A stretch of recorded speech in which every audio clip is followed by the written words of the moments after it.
আসসালামু আলাইকুম, আমি হচ্ছি ইমরান আহমেদ, মেন্টর ভিগারাস ইংলিশ। আপনারা জানেন যে আমরা স্পোকেন ইংলিশ নিয়ে কাজ করছি। তো আমাদের স্পোকেন ইংলিশে কিছু বেসিক নিয়ে কথা বলবো আমি, যে বেসিকগুলো আসলে গ্রামাটিক্যাল পার্ট। সো আমরা যখন কথা বলি আমাদের ভোকাবুলারি এবং গ্রামারের দুটো সমন্বয়ে কথা বলতে হয়।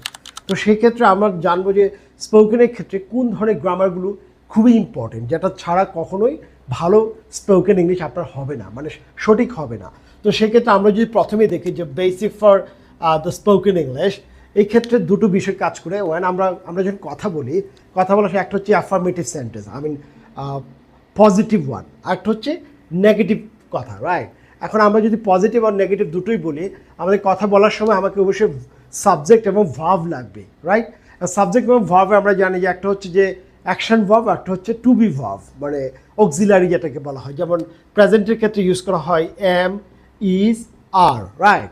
এখন এম ইজ আর এই যে ভার্বগুলো আছে, এই ভার্বগুলো কখন কোনটা হবে, এম হবে কখন, ইজ হবে কখন, আর হবে কখন, জাস্ট সেই বেসিকটা নিয়ে আমি আপনাদের সাথে আজকে কথা বলবো। সেই ক্ষেত্রে আমাদের একটা বিষয় হচ্ছে এম, ইজ, আর। আমরা জানি যে আর হচ্ছে প্লুরাল, রাইট? এবং সাধারণত প্লুরালের ক্ষেত্রে ইউজ করা হয়, এবং সাবজেক্ট যদি ফার্স্ট পার্সন হয় সেই ক্ষেত্রে আর ইউজ করা হয়, বাট প্লুরালের ক্ষেত্রে মোস্টলি ইউজ করা হয়, রাইট? এখন আমরা যদি দেখি আয়ের সাথে একটা সাবজেক্ট প্রোনাউন, তো প্রোনাউনটা আয়ের সাথে আমরা যদি এম ইউজ করি, এম সাধারণত আয়ের সাথে সবসময় এম যায়, আয়ের সাথে যদি আমরা ইউজ করি আই এম, বাট এটাকে যদি আমরা স্পোকেন ইংলিশে কথা বলি তাহলে বলবে I'm. So I'm it's a contracted form, it's call I'm, right? I'm, like this I'm, okay, I'm.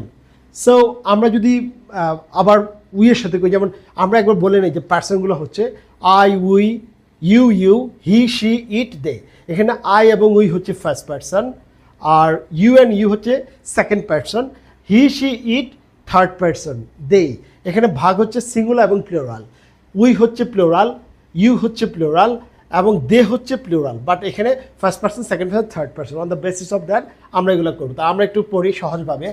I am, I'm, we are, we are, you are, you are, you are, you are. এখানে হচ্ছে তুমি, তোমরা, you are, you are, right?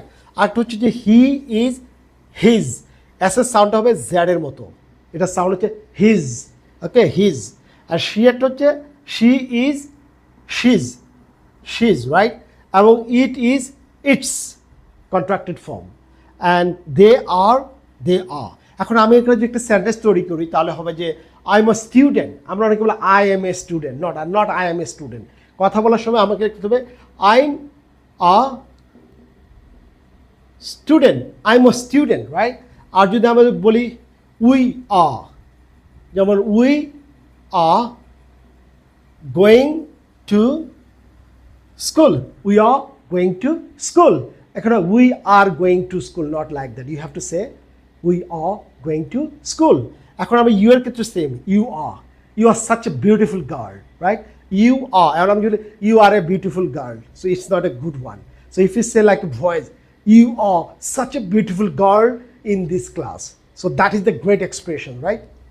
এখন আমরা he এর ক্ষেত্রে যদি বলি he is a farmer, or he is a student, right? He is, but আপনার বলার সময় বলতে হবে হিজ আ স্টুডেন্ট, লাইক হিজ, সাউন্ড হচ্ছে জ্যাডের মতো, হিজ আ স্টুডেন্ট। এখন আমরা যদি বলি দের ক্ষেত্রে দে are, they R villager, right? আমি এটাই বলবো যে আজকের আমাদের যে লেসনটা হচ্ছে অ্যাফার্মেটিভ সেন্টেন্স। অ্যাফার্মেটিভ সঠিক মানে আমি in the positive way. So আমরা একবার প্র্যাকটিস করে I am, I'm, we are, you are, you are, তুমি, তোমরা, he is, he's, she is, she's, it is, it's, they are, so আমরা যদি এটাকে সঠিকভাবে কন্ট্রাক্টেড ফর্মে কথা বলি এবং সঠিক গ্রামারও ঠিক থাকবে, আমাদের কনভারসেশন সঠিক হবে। তাহলে আজকে এই পর্যন্তই আমাদের class. So thank you very much.